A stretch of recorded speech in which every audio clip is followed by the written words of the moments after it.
Alright, this is a 200A valve assembly, taking out the tip cleaner.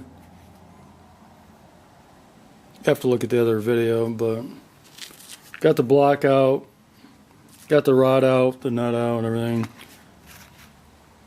Found my easy outs or spiral screw extractor. Anyway, I found one that would fit it. Just took my pliers, tapped on it. I've already done this.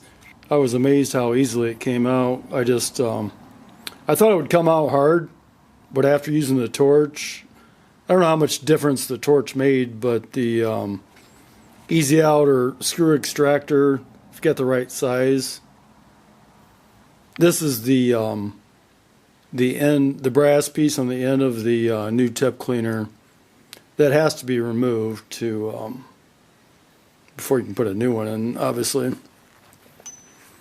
Now the only problem is that just got to make sure that everything's out of there, that all this is clean, all the old packing.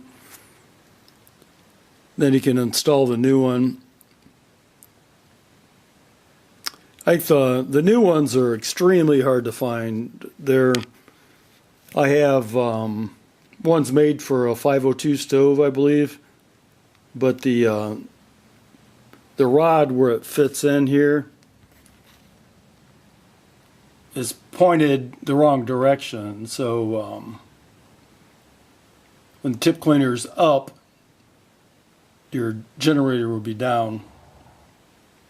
But it's brass, so you could actually bend it. And I was told they normally don't break.